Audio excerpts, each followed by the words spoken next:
想問下你以前或者你而家咧有冇一啲見工嘅，即係去 interview人哋請職員嘅經驗㗎？都有啊，或者講我 interview 人啦，咁就即係我都有都幾多咁嘅機會。咁有冇一啲好令你好印象難忘，無論係好定唔好嘅個案可以分享下？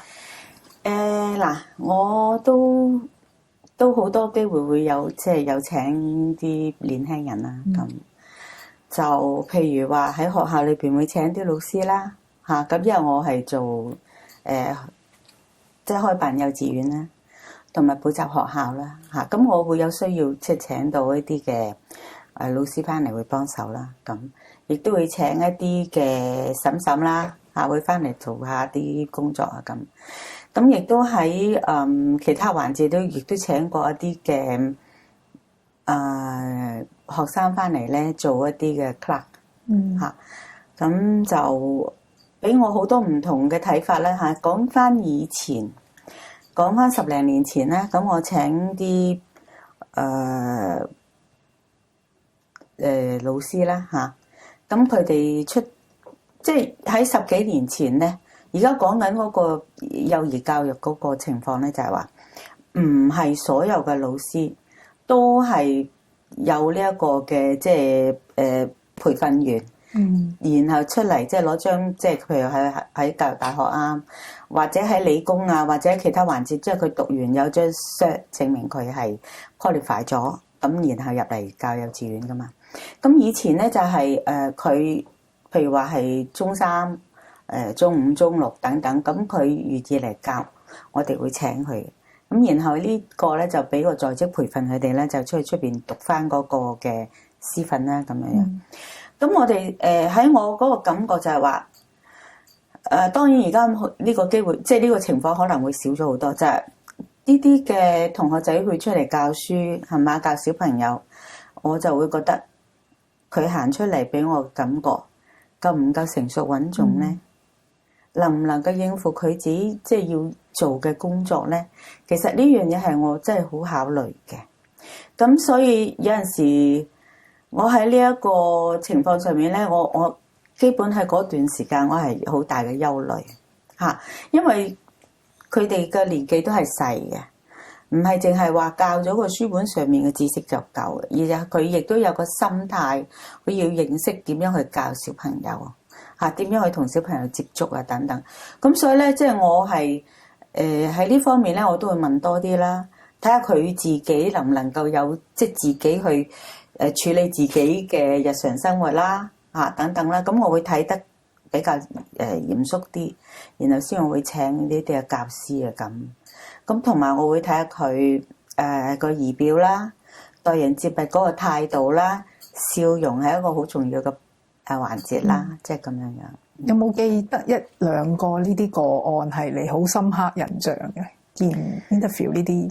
而家我講呢一個，淨係單喺幼稚園個層面咧，我有一個女仔嘅老師嚟，佢係唔會笑嘅，佢就係望住你，咁咧就你叫佢做乜嘢咧，佢都係眼望望咁。即係佢係唔係一個好有笑容啊，好有愛心嘅表現嘅一個老師，但係佢咧就快唔答你，唔笑容，咁我就唔想請呢個老師嘅。咁但係後來咧，我嘅 partner 咧就話你請佢啦咁，因為佢家庭有啲問題，等，咁佢一定要有一份工。咁咧，你俾個機會佢，等佢試下啦，咁樣樣。咁所以就喺咁嘅環境之下咧，我哋就即係請咗呢一個嘅老師翻嚟。咁但係到後期，我都覺得佢個表現我都係唔係太理想，即係咁樣。即係笑容其實好重要啦，同埋佢有冇心去做呢份工啦。係啦，其實。咁我另外又講翻一個個案咧。就係喺3年前，咁就要請一個助理。咁呢一個嘅助理咧，就係喺即係幫手係做一啲上網嘅工作啦。出一啲嘅 email 啊，收 email 啊，幫我哋打啲 form 啊，聽下電話啊，即係有啲即係簡單嘅工作要同我哋做下記錄啊等等。咁主要嚟講咧，就一定要識得係即係用Google 將啲 Google form 啊 send 上去啊等等啦咁。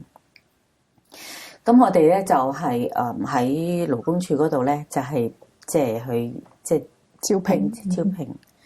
咁但係勞工處 send 咗幾個即係同學仔嚟啦，咁嗰個情況咧就係我好擔心。咁佢哋有啲就已經讀完中六噶啦，有啲讀完中五，咁有啲咧就係揾咗好耐都揾唔到嘢做。咁有一啲咧就係做得個零月又走，又再揾第二份，即係半年裏邊可能係做咗3份工。咁我見佢哋嚟見嘅時候咧，我有啲傷心，因為咧，佢哋見到我哋3個人坐喺度，佢哋個頭耷低，咁樣望我。